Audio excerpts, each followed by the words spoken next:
This is Kilo, and today we're going to talk about strike plates, which is pretty fitting as my last video was about latches, just kind of little funny turn of events here. But we're at a customer's house here who installed this lock set themselves, and as I was doing a job outside of the house, they kind of asked me, when their cooler comes on in their hallway here, it makes the door kind of shake and rattle. And if you ever, this will happen when you come across homes where they had, antique locks at one point and they upgraded them to something like this. You'll get this kind of shaky rattle. And there is a way to stop that. So if we look here, there's a tab that comes on your strike plate. If we look at this strike plate here, we'll turn him over and you see this tab that I'm talking about here. On this one, he has this little opening. This you'll get this on a lot of quick set styles, especially. You'll get this one with the open slot. And this one doesn't have it, so the way that you'll pry it will be from the top and bottom. You'll just kind of pry outwards. This one, it's fit for a screwdriver, like a flathead here, to fit inside. And you just kind of pry gently outwards, close the door, and now no shaking. So, there's no movement out of this door.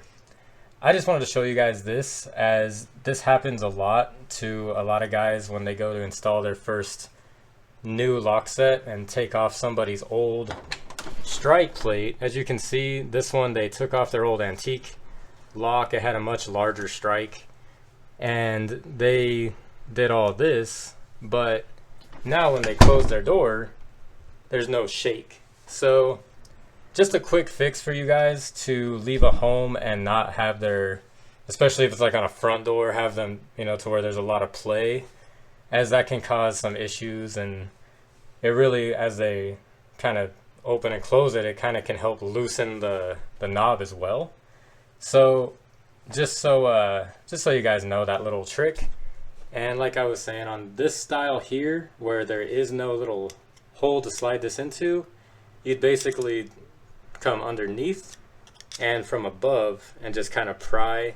And you want to go really, barely anything, and gradually move it outwards, as this tab basically closes the gap in the play here inside of the strike. So, where someone might have bored this really, really huge over time, as you can see, like on this one, it looks like someone's went to town on this a few times. All you got to do is just kind of move this guy inwards, and you have yourself a door that doesn't move. So hopefully this helps you guys. Just wanted to show this, as I kind of came over to fix it. I figured this is a good opportunity for a little video here. And that's really all there is to this one. So, good luck out there on your guys' projects, on your jobs, wherever you guys are at. Hope you guys are staying safe, and have a nice day. So I noticed that the angle that I had in the video wasn't that great after I'd already filmed this.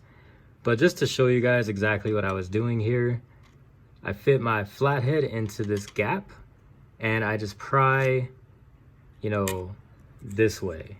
So you fit it into the gap and then you just barely pry a little bit, and then you try out the door, and you continue this until there's no play.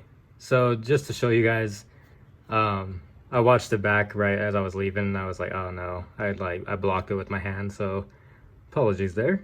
But hopefully this helps you guys a little more to see it. And that's really all there is to this one.